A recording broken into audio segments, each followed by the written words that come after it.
Madam Nellore MP అభ్యర్థి వేణుంబాక విజయసాయిరెడ్డి గారు ఈ రోజు నామినేషన్ దాఖలు చేశారు. ఇక మీద నుంచి ప్రచారం ఏ విధంగా సాగుతోంది?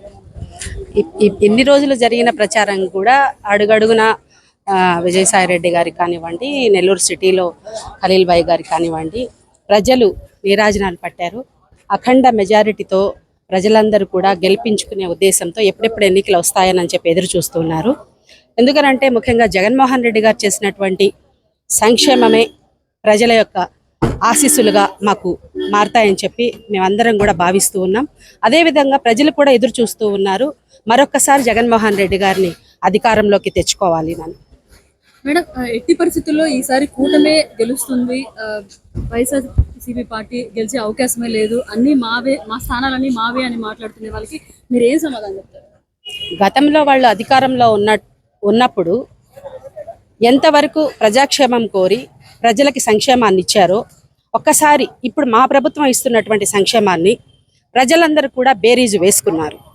కరోనాలో 2 సంవత్సరాల పాటు ముఖ్యమంత్రి వర్యులు ఎన్ని బాధలకైనా ఓర్చి ఎక్కడ కూడా ప్రజలు ఇబ్బంది పడకూడదని చెప్పి కరోనాలో ఈ రాష్ట్ర ప్రజల్ని కంటికి రెప్పలాగా, ఒక తండ్రిలాగా, ఒక సోదరుడులాగా, ఒక బిడ్డలాగా కాపాడుకున్నటువంటి జగన్మోహన్ రెడ్డి గారిని ఇప్పుడు రేపు రాబోయే ఎన్నికల్లో గుర్తు చేసుకొని మరీ ఓటేసేదానికి ప్రజలందరూ కూడా సంసిద్ధంగా ఉన్నారు.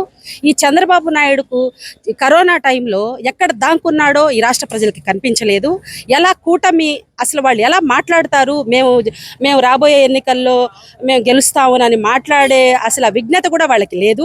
ప్రజలు కష్టాల్లో ఉన్నప్పుడు చంద్రబాబు ఎక్కడ దాక్కున్నాడు, లోకేష్ ఎక్కడ దాక్కున్నాడు, పవన్ కళ్యాణ్ ఎక్కడ దాక్కున్నాడు, ఈ బీజేపీ నాయకులు కూడా ఎక్కడున్నారనే విషయం ప్రజలందరికీ కూడా తెలుసు.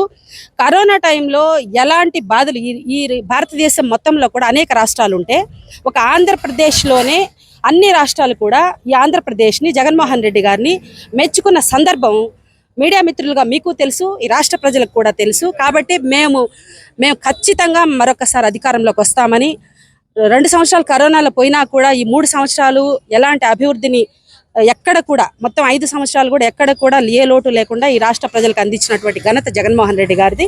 కాబట్టి ప్రజా సంక్షేమమే ధ్యేయంగా పనిచేస్తూ ప్రజల వద్దకే పరిపాలన అందించినటువంటి ఏకైక మొనగాడు జగన్మోహన్ రెడ్డి గారు.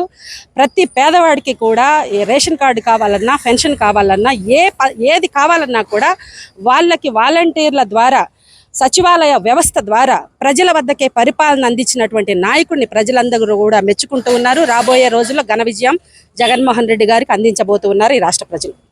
అయితే సంక్షేమ పథకాల వలన సోమరిపోతులు అయిపోతున్నారు అని మాట్లాడే వాళ్ళకి మీరు ఏం సమాధానం? అవే సంక్షేమ పథకాలని మేము ఆరు పథకాలను ఏదో ఇస్తాము అని మాట్లాడుతున్నటువంటి చంద్రబాబే దీనికి సమాధానం చెప్పాలి. ఫ్రీ బస్సు ప్రయాణాన్ని ఇస్తానంటున్న చంద్రబాబు సమాధానం చెప్పాలి. 6 పథకాల్లో 3 సిలిండర్లని ఉచితంగా ఇస్తాను అని చెప్తున్నటువంటి చంద్రబాబుకే తెలియాలి. మరి ఈ రోజు ఫ్రీ పథకాలని ఆయన ఎందుకు అనౌన్స్ చేస్తున్నారో అతనే సమాధానం చెప్తే, చంద్రబాబు, పప్పు వీళ్ళందరూ సమాధానం చెప్తే బాగుంటుందని చెప్పి మేము తెలియజేస్తూ ఉన్నామండి. 3000 పింఛన్, 4000 రేపు మాది కూడా అండి వచ్చిన తర్వాత మేము కూడా పూర్తి స్థాయిలో మా జగన్మోహన్ పెన్షన్ పెంచుతామన్నా ఈ రాష్ట్ర ప్రజలు ఎవరూ నమ్మరు. గతంలో మహిళలకి పసుపు కుంకుమ ఇస్తానని చెప్పి 10,000 రూపాయలు ఇచ్చిన మోసగాడు చంద్రబాబు. ఈరోజు అదే మహిళలకి ఆసరా పథకం ద్వారా జగనన్న ఎలాంటి ఆదరణ చేశారో మహిళలకి ముఖ్యంగా తెలుసు. చేయూత పథకం ద్వారా మహిళల్ని ఎలా ఆదుకున్నారో తెలుసు. ఈరోజు ఒక స్కూల్కి వెళ్తే ఆ స్కూల్లో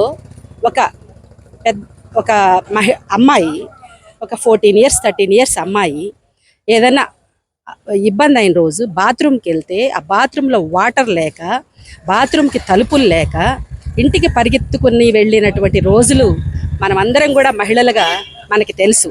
ఆ నెలసరి క్రమంలో అమ్మాయిలు ఎంత ఇబ్బంది పడి ఉంటారో మనకి తెలుసు.